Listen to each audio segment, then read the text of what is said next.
Bonjour à tous, de retour pour ce vlog consacré à Her, nouveau film de Spike Jonze. Donc comme j'ai déjà dit, avec Joaquin Phoenix, Rooney Mara, Chris Pratt, vérifier si je les ai pas oubliés, Olivia Wilde, j'en oublie une, Amy Adams et Scarlett Johansson.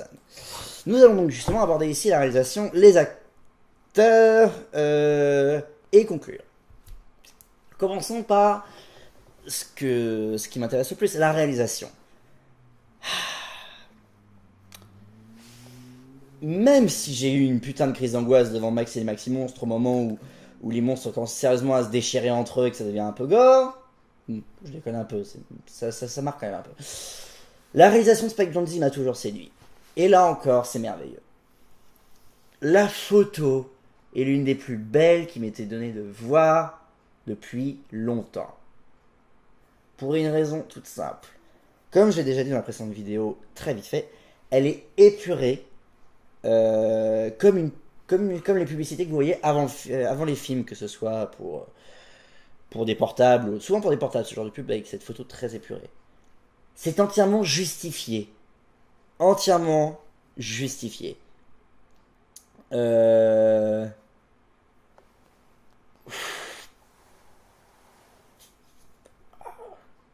génial. L'utilisation des objectifs est très intéressante. Le film s'ouvre, si je ne me trompe pas, en courte focale pour donner un air vraiment plus inquiétant et déformer les traits de visage de Joaquin Phoenix. Tout le premier plan du film, si je ne me trompe pas, c'est une courte focale. Ou une longue focale. Attends, j'ai un trou de mémoire. Je crois que c'est une courte focale. Faudra qu'on me confirme. Les couleurs sont magnifiques. Il a demandé, si je ne me trompe pas, à éliminer toutes les nuances, à éliminer tout le bleu. Vous voyez des couleurs bleues, mais en fait, au niveau des couleurs majoritaires, il a éliminé le bleu. C'est un peu compliqué. Vous verrez du bleu dans le film.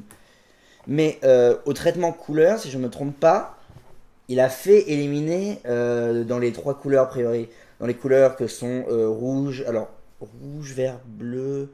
Quand vous allez dans des logiciels comme Colorista, Lux, ou d'autres logiciels que je ne connaîtrai pas, vous avez la possibilité d'éliminer les couleurs majoritaires pour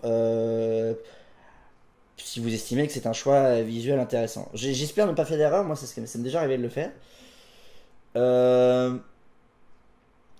Ici donc il élimine le bleu, ce qui donne des tons très chauds qui laissent une majorité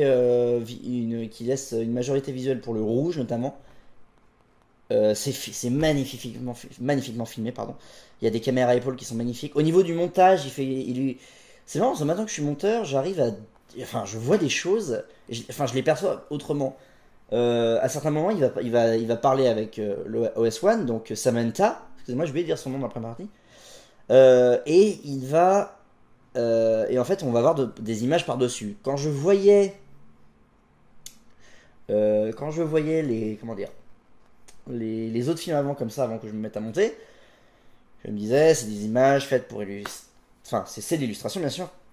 C'est des plans tournés très précisément, etc. Ça m'est arrivé de le faire depuis, et je sais pas si Spike Jonze fait comme ça, mais alors, soit généralement, mes plans d'illustration, je les récupère dans des scènes qui n'ont pas été validées, soit c'est des plans que j'ai tournés des acteurs, ou des débuts de plans pour l'illustration. J'ai une base d'illustration, en fait, sur Vile. C'est-à-dire, j'ai des rushs qui peuvent me servir à illustrer mon propos. Des rushs d'autoroute, des rushs d'objets. J'ai des rushs pour tout. Donc là, il y a des rushs parfois de Joaquin Phoenix à son balcon ou de décors, beaucoup aussi. De la ville, Los Angeles. Si c'est Los Angeles, c'est très bien filmé. Excusez-moi. Je sais plus ce que je voulais dire. Donc voilà, niveau réalisation, c'est fluide, c'est propre. Beaucoup de lumière naturelle, si je ne me trompe pas. Il a dû beaucoup reposer son jeu de lumière sur les écrans. Il y a des moments où on voit les écrans dans des pièces très sombres qui n'éclairent. Il faut que je vous parle d'un des meilleurs plans que j'ai vu du film. C'est pour l'instant un des meilleurs plans que j'ai vu de l'année. Au moment où Theodore installe OS One, au début du film, OS One lui demande est-ce que vous êtes organisé dans la vie, etc. Théodore répond vaguement oui, si je me trompe pas. Et on a un plan de dos large de la chambre, de la pièce. On voit que tous les objets sont pas forcément par terre, mais sont mal placés. Ils sont tous incohérents. Et le seul élément qui est vraiment droit, ils sont tous soit courbés, soit à un endroit qui n'est absolument pas leur place. Et le seul élément de décor qui n'est pas courbé et qui est à sa place, c'est l'ordinateur qui est axé un tout petit peu vers la gauche par rapport au centre de l'image. C'est ce genre de cadrage que j'adore. Mais il y a des cadrages dans ce film. Oh là là. Il y a des scènes des fois quand il est dans le métro où il joue, où il laisse les imperfections de lumière, c'est-à-dire qu'il déborde sur la caméra et ça donne un charme. Putain, c'est beau.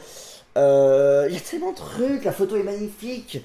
Les costumes, les couleurs qui ont un petit côté espèce années 80, 90. Très classique. On dirait que Steve Jobs a habillé tout le monde. Du coup, ça donne des couleurs super intéressantes. Les designs des objets, j'adore le design les deux designs de Samantha sont géniaux. Il y a le design de l'oreillette qu'ils ont tous, qui est comme une oreillette Bluetooth. Et il y a le design du petit écran qui est en fait qui est une espèce de petit, comment dire, comme une espèce de petit livre qui s'ouvre en deux parties. C'est-à-dire qu'ils se sont pas dit on va juste te donner un cube et il va se démerder avec. Ils se sont fait chier à trouver un vrai design, un objet qui donnerait vraiment envie aux gens de la voir avec OS One. En fait, c'est comme un petit livre comme ça. En fait, vous avez la caméra qui est juste ici. Vous avez l'objectif de la caméra comme sur un portable. Si j'ai le mien sur moi, vous voyez, vous avez genre ça. La petite caméra, vous l'avez en fait, c'est comme un livre, beaucoup plus petit. En fait, vous pouvez l'ouvrir en deux parties, comme un petit cadre photo qui est pliable en deux. C'est génial. Tous les designs de façon du film sont géniaux. Les designs d'OS qui font vraiment penser à tout ce qui est Apple, Windows 8 beaucoup aussi, etc. sont très travaillés. Il n'y a aucune marque dans le film, si je ne me trompe pas. Ce qui est génial, ça appuie vraiment le propos d'une société future. Peut-être même toutes les marques actuelles auront disparu pour des marques beaucoup plus profilées qui auront beaucoup mieux réussi. Qu'est-ce que je peux encore dire d'autre? Il y a tellement de trucs à dire, bordel de merde. Sur la réalisation, les scènes dans la neige qui sont magnifiques. J'ai dit, les utilisations des cordes focales, des longues focales. Putain. J'ai pas vu une aussi belle réalisation au cinéma depuis La vie d'Adèle. En même temps, j'ai pas été beaucoup au cinéma l'année dernière, mais La vie d'Adèle avait une réalisation propre, parfaite, la photo, ça. Là, ça n'a rien à voir, évidemment, c'est différent, mais c'est juste beau, ça m'a touché, c'est l'une des plus belles réalisations qui m'est donné de voir ces derniers mois. Vraiment. Allez voir Heure, également pour la réalisation. L'histoire aussi, les acteurs, j'y viens dans 2 secondes, mais la réalisation est... Oh là. Pardon. Excusez-moi. Les acteurs. Le grand retour donc de Joaquin Phoenix après sa foutue pause à la con où il s'est pris pour un rappeur qui finalement a mené sur un documentaire qui a fait un bide. C'était quelque chose expérimentalement intéressant mais qui était un bel échec. Bravo à toi Joaquin.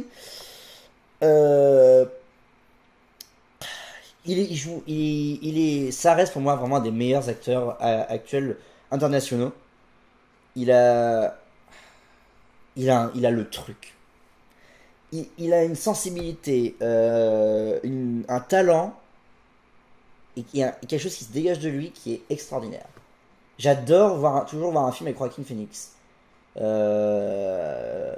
J'adore La nuit nous appartient.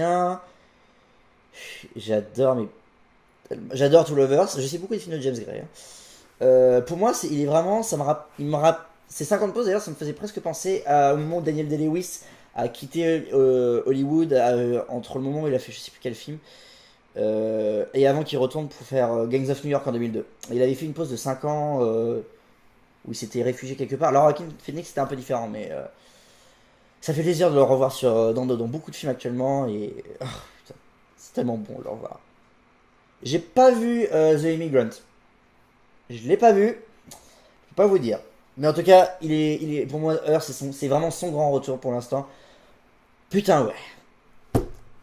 Amy Adams, très surpris. Parce que c'est pas une actrice que j'aime de base. Je l'avais détesté dans les Muppets, le film. Je l'avais dans Super of Steel. C'était correct, on va dire. Donc c'est pas une actrice que je porte du tout dans mon cœur. Et là, elle est fantastique. C'est là que je découvre que Amy Adams est une très bonne actrice. Bizarrement, j'arrive pas à comprendre pourquoi le réalisateur des Muppets a pas réussi à la diriger elle, mais qu'il a réussi à diriger Jason Segel, qui est également un très bon acteur. Je vois pas comment il a pu foirer à ce point la direction d'acteur de Amy Adams. Peut-être qu'elle était pas du tout faite pour le rôle. Je sais pas. Man of Steel c'est déjà mieux, mais là vraiment Heure elle est excellente. Vraiment, vraiment, vraiment, vraiment excellente. Euh...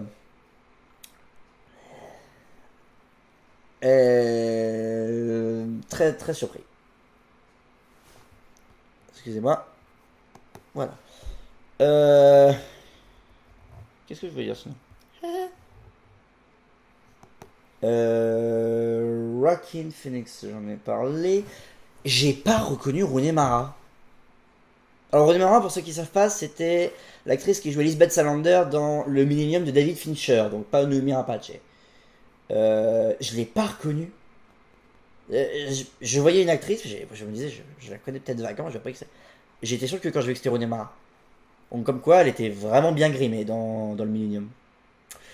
Elle est bonne actrice. Elle fait bien. Enfin, on voit bien. Elle joue très bien la séparation. Elle joue très bien le couple qui a tout vécu mais qui est maintenant brisé. Très très bonne prestation de sa part. Une actrice vraiment que j'ai envie de suivre beaucoup. Euh, Chris Pratt, la grosse star, l'acteur qu'on voit partout actuellement, que j'ai découvert dans My Movie Project. Qui va jouer le Star-Lord dans les Gardiens de la Galaxie, qui va avoir le rôle principal, si je ne me trompe pas, dans Jurassic Park. Et donc là, qui joue le collègue de Joaquin Phoenix. Cet acteur dégage vraiment un truc également. Euh, il, il est pour moi également très intéressant. Il a un charisme. Il est super beau gosse surtout. Pardon. Il est très bon acteur. En plus, il a le physique. Il a tout pour réussir ce garçon. Donc je lui souhaite tout le bien du monde. Puis on verra bien ce que ça va donner.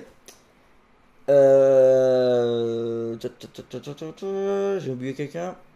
Olivia Wilde, que j'avais pas, que j'ai crois que j'ai jamais vu au cinéma parce que j'ai jamais été voir Cowboy et Envahisseur avec Daniel Craig.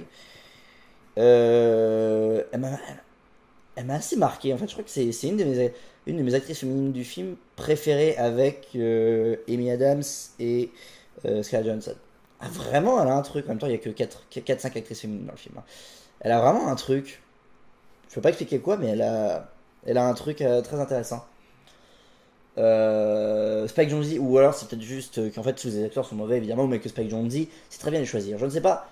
Comme j'ai dit, mais Adams avait été très mauvaise. Olivia Wilde, je sais que c'est une actrice de la télévision et pour moi c'est très compliqué. Le passage pour un acteur de la télévision au cinéma, parfois ça se fait mal. C'est pour ça que la plupart du temps on garde les acteurs de télévision pour les petits films d'horreur à la con ou pour des tout petits rôles. Il y a rarement des acteurs de séries télé qui ont vraiment explosé. C'est arrivé, mais en termes vraiment de jeu d'acteurs très très bon, ça existe, mais ça reste. Ou alors, c'est souvent des acteurs qui ont vraiment utilisé la série comme tremplin et qui ont vraiment qui ont développé quelque chose de très très fort au niveau du cinéma. Euh, Voilà. Bah, après, si vous me citez si vous me disiez, mais Damian Lewis et Claire Danes, ils sont très bons acteurs de série télé. Ils ont une carrière avant, ils viennent du cinéma. D'accord. Je parle vraiment des acteurs qui commencent à la télé. Et Olivia Wilde, pour moi, elle a commencé dans Doctor House. Et nous arrivons à Scarlett Johansson. Très touchante, très intéressante. Euh, Un choix intéressant par contre, mais qui m'a un peu troublé. Le choix de donner une voix très limpide à tout ce qui est conversation dans l'oreillette. Enfin, les voix qu'on entend, que ce soit des appels téléphoniques ou la voix de Scarlett Johansson, ce sont des voix très limpides, qui sont même bien plus claires que les dialogues en eux-mêmes. C'est l'enregistrement en studio évidemment. Je me demande d'ailleurs comment ils ont fait. Je pense qu'ils avaient un truc, c'est qu'ils devaient avoir Scarlett Johansson en même temps au bout du fil avec Joaquin Phoenix, et qu'ils devaient dialoguer en même temps pour avoir cette sensibilité de jeu. Le contraire m'étonnerait franchement. Euh... Mais par contre, ça m'a provoqué un truc parce qu'à un moment, pendant la plupart du film, je pensais que c'était vraiment dans l'oreillette qu'ils avaient le truc très fluide, mais que personne ne pouvait les entendre. Le problème, c'est qu'il y a un moment, lorsqu'il va à l'anniversaire de sa filleule ou de la fille de son ami, la petite fille vient, il lui passe le petit carnet, alors le petit logiciel dont je vous parlais, là, qui ressemble à un petit livre. Et visiblement, ça aussi, c'est un microphone, puisque la fille parle au truc. Donc c'est-à-dire qu'elle entend également ce que dit Samantha, alors que Joaquin Phoenix a l'oreillette. Donc je comprends l'intention de Spike Jonze, mais ce côté-là, c'est pas très clair. Voilà. Scarlett Johansson, lui, pour moi, ça met une de ses meilleures prestations. Je la trouvais assez moyenne dans dans Captain America 2. Là, elle est vraiment bien. C'est une prestation de voix, hein, mais on sent qu'il y a vraiment quelqu'un derrière. C'est pas juste un doublage artificiel. Il y a un vrai travail derrière. C'est très intéressant. Et le feeling entre elle et Joaquin Phoenix marche très très bien. Donc, conclusion de tout ça. C'est vraiment pour moi un des meilleurs films pour l'instant de l'année 2014. C'est beau, c'est très bien filmé, c'est très bien joué. C'est un regard très intéressant sur l'amour, la technologie, euh, sur l'être humain en général. Ça, pour un film qui dure 2 heures, ça passe bien. Et à première vue, ça passe bien dans les cinémas. Le film marche bien, si je ne me trompe pas. C'est vraiment un de mes gros coups de cœur pour l'instant. Et je pense qu'en fin d'année, à moins que j'ai 10 autres films super bons qui arrivent, il sera dans mon top des meilleurs films. Voilà, c'est la fin de ce très long vlog en 2 parties sur Her. Merci à tous de m'avoir suivi. Bonne journée.